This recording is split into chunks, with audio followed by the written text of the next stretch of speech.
Hey, what is up, everyone? It's Rich.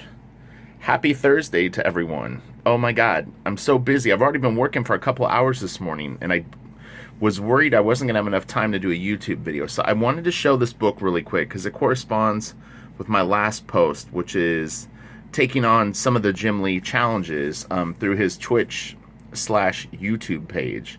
I'm about an hour and 30 minutes into the video that I suggested yesterday, which is a I think 6.5 hour video. And I was working while I was watching it, and it was tough. I have to be honest. I wanted to look up a lot, and it was making it hard to work.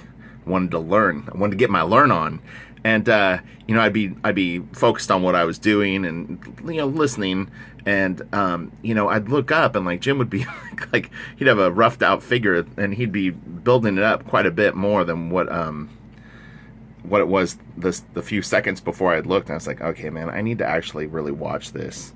Watch it. But so I thought that this would be a really good accompaniment to that approach. Now, you look, if you're not interested in learning from Jim, or it's just a very different style than you're into, totally cool. But for people that are into it, and I think you can learn from anything. Jim is a really, really great penciler. He moves the camera around well. He has pretty strong abilities at everything. So there's a lot to learn.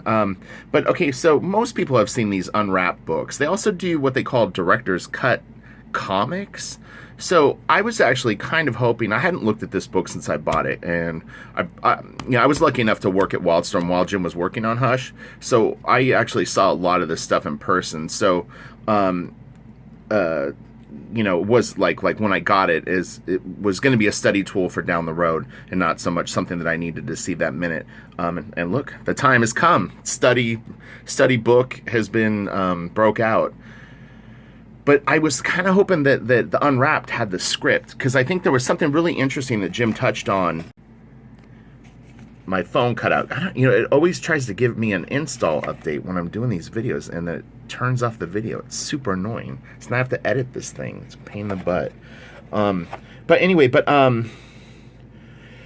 Jim read the script page that he was going to be drawing, and I have to be honest, hearing him read it, I was immediately struck with anxiety and flashbacks of failures in my past, where I get a script, I get home, I have all these great intentions, I've been doing my drawing reps, I'm ready to go, I've got it all practiced. And then they go, you're going to draw 3 characters hanging in a meat locker. There should be like hooks, and we want a worm's eye view. And all of a sudden, everything that I've worked on goes out the window, and I start drawing like a 12-year-old. You've all been there. Don't pretend like you haven't. It's hard to draw stuff that you don't want to draw, and comics has a lot of that. So here, I actually, we're not going to do an open that book. This thing is way too big to go through today. But I actually bookmarked the page, and I thought we would just at least look at a little bit of his storytelling. We'll do like 3 pages, because I really do got to get back to work. So, and we'll come back to this book again and again and again. So, like, this is from his pencils. Look at this shot of Harlequin. Okay, you've got, the camera is basically on the ground, so you've got all this nice upshot going on where you're able to see the ceiling of this kind of industrial work area that she's running through. I mean, it's really, really nicely done. I mean, he did not skimp on detail at all there.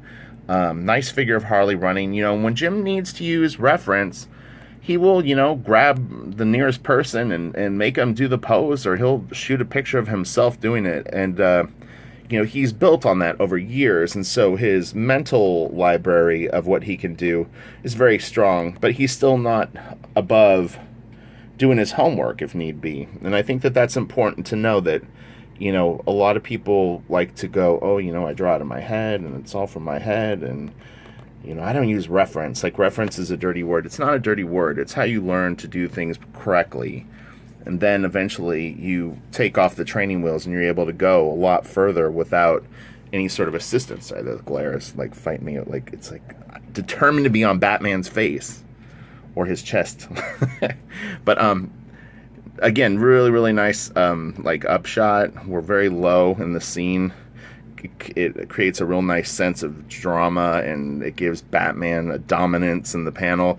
And look, when Jim talks about this stuff, he really is able to like clue you in on what the thought process is, and he's referencing back to other pages that he's drawn to make sure it's not repetitive looking. This is a really, really nice shot of Batman around the alley. But you could see how an unwrapped book like this would be a very, very good investment in your future, which is to be drawing. I know a lot of people that follow my channel are either fans of art or hobbyists or, aspiring professionals.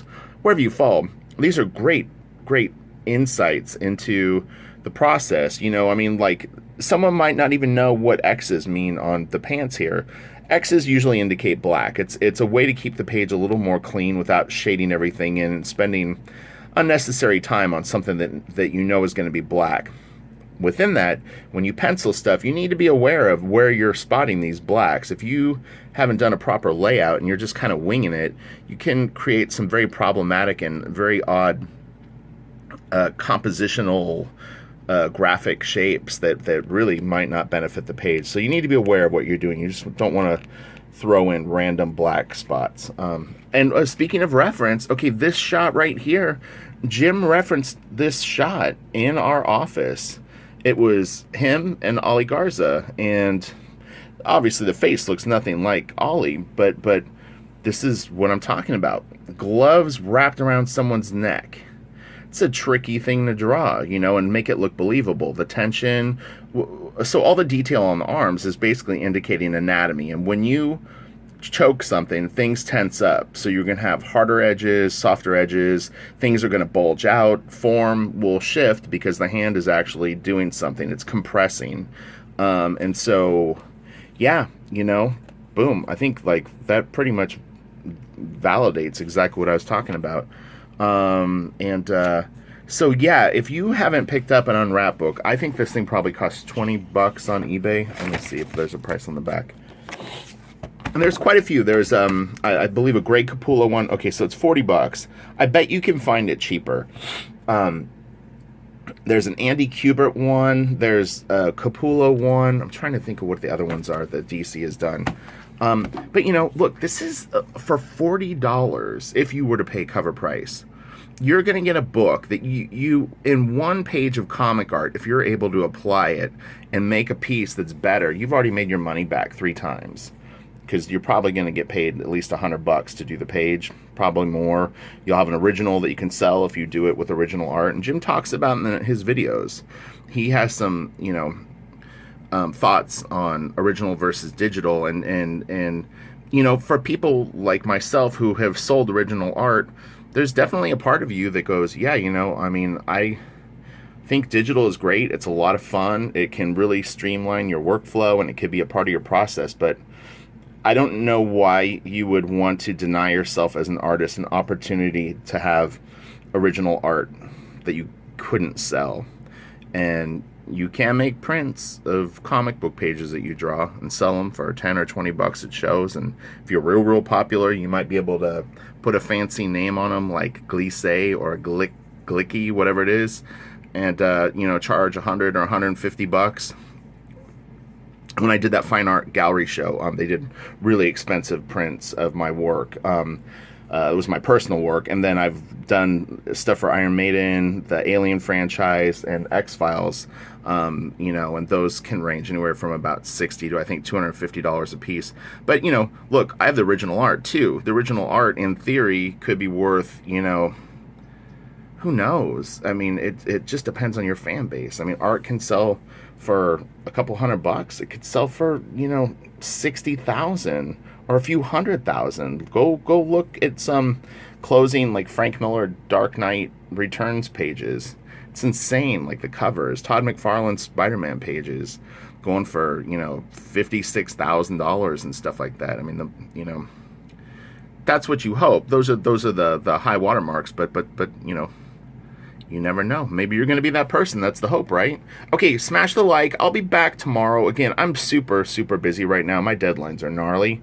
So, just a suggested book. Check out Batman Hush Unwrapped or any of the DC Unwrapped books. And this isn't just a plug for DC, I promise you. If Marvel's done these, grab Marvel ones or Image. But yeah, look for Unwrapped and Director's Cuts. I actually have a Todd McFarlane Spawn Director's Cut. Not an artist edition book. I do have that too, or his is called the Vault Edition. But Todd released you can probably get it for $5 or $6 on eBay, a director's cut with, I think, the script for Spawn #1. It's really interesting. So check those out. It will give you a background and insight into the process that you won't normally get. Okay, thanks. And if you have any suggestions for videos, please let me know in the comments below. I'd love to get your feedback on that. Okay, all right, bye.